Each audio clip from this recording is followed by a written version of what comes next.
Asking questions in American culture is pretty common. For any of you who work with U.S. Americans from outside the U.S., you might be wondering about this. Why do Americans ask us so many questions?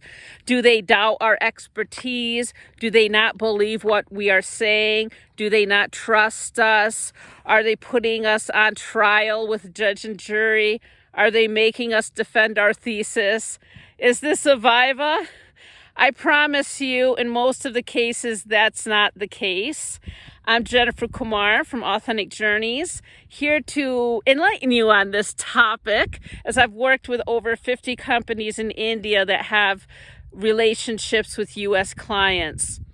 But before I get into that, you might see the wonderful and beautiful background that surrounds me. I'm in Antelope Island State Park in the state of Utah in the U.S. What you see behind me here, that blackish or black line, that's a causeway. And that causeway is a road that goes over the Great Salt Lake that takes us from the mainland, so to speak, onto Antelope Island. And the mountains behind me that you can see are the Wasatch Mountains. They encircle the Salt Lake Valley. We are about 1 hour north of Salt Lake City, Utah. So let's look at the 3 reasons why U.S. clients are asking you questions. They need clarity, they're looking for lost info, and for relationship building. Now, of course, we need to keep in mind that our U.S. clients or managers or colleagues are working on a lot of projects, not just the ones or one that we are talking with them about. We might be working on a team of 5, 6, 10 people to provide one type of solution for one type of project for the U.S. client. However, they might be working on maybe 5, 10 more projects, coordinating all those teams, each team with 5 to 10 people. So you can imagine how much information that they are sorting through every day. And if your team or teams are using more than one type of online platform to share that information, you can see suddenly how complex it can become. So to help them understand our context quicker and easier, it's always better if we can provide some context to our bigger picture. It's not just about talking about what we did yesterday, what we're doing today, what we're going to work on tomorrow, and our blockers. Of course, we have to do that, and we have to share any strategies or ideas that we've tried to overcome those blockers. But we have to provide context to a bigger picture. Who else is helping me with certain tasks? What is the timeline? How is me not completing it on time or completing it on time going to help the next person on my team by name do what they need to do next to get the project moving on time? So add as much context as you can, not assuming that the manager or a client is having enough time to sort through all of the online content that we've provided. Yes, we would have provided all that information, but they might not have had a chance to review it yet. So we need to provide details, but again, not be too wordy. Again, I might be being too wordy here, obviously, but I want to share context to why this is so important.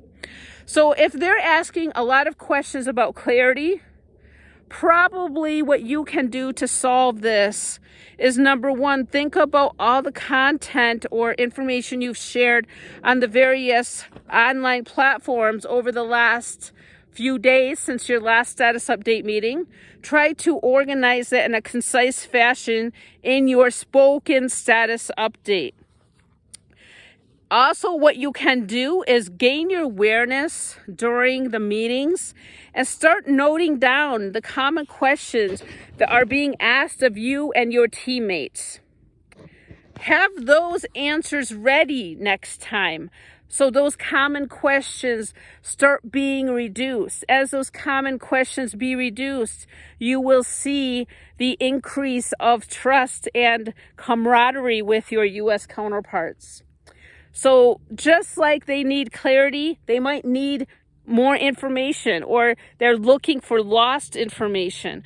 Sometimes even in our best attempts in trying to update all the different online platforms for our status updates and other information regarding other work we're working on, we miss something.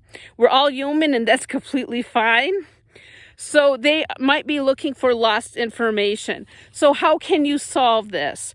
Before you go into your meeting, think of all the content you have shared via email, Slack, or any of the other platforms, and just think, what have I missed? Have I missed anything? Or it could, again, if we go back to point number one, it could relate to something around the bigger picture, or providing context around what other elements of the project we're working on. Again, one way to reduce these kind of questions is just noting down all kinds of questions the client or US manager is asking your team on a regular basis, not just questions for you, but listen for the questions that are being asked of your teammates. Note all those questions down and kind of be ready to answer many of those in the status update, depending on what your status update is, of course. And now, the third part, the third reason for asking questions, relationship building. Now, you might be wondering, what does that mean? Well, you might have observed pretty quickly when working with U.S. counterparts, is they like to start off calls by asking you questions about your weekend, your day, how are you doing? And throughout calls, they ask you other different kinds of small talk questions that are not directly related to your project. Or they might be related to your processes or brainstorming or idea generation or other things. These types of questions are important for Americans to build trust, and they are different than probing deeper into your status. Even at all best attempts to reduce the questions for clarity and lost information, of course, you will still get questions from time to time. What I suggest you do right now is, if you feel that there's some challenge in communication, or you feel you're being put in front of a judge and jury or on Viva for your status updates, or that your U.S. counterparts are continually asking you for more information even though you've provided a thorough status update, or at least thorough from your vantage point, just go back and listen to those calls, or start really gaining awareness about how you and your teammates are communicating. Note down all the common questions. Note down things that you think your manager or U.S. client really want to hear in those status updates. When do you feel that they feel satisfied and they're not continually asking more questions? Those are things that then you can start preparing your status updates for messages with, so that over time they become more in tune with what is wanted from your stakeholders. I hope that this video has provided insight into a few of the reasons why some questions are being asked during your meetings with U.S. stakeholders, as well as how to remedy some of those situations. When you start applying these skills, it will naturally increase your business acumen, your team building skills, your project coordination and management skills. All of this will naturally help your career trajectory. If you'd like more information, or maybe you want to sign up your team for our Managing Client Expectations program, where we really dive deep into this, you can get in touch with me. I'm Jennifer Kumar, authenticjourneys.info. The phone numbers to reach me: +1 385 218 0947. That's a U.S. phone number, both for phone calling and text messaging. If you want to use WhatsApp, you can WhatsApp me on my India phone number, +91 95 393 47529. I hope to be in touch to talk about how we can help you and your team succeed and grow your business with your U.S. counterparts and colleagues and clients. See you soon. Bye.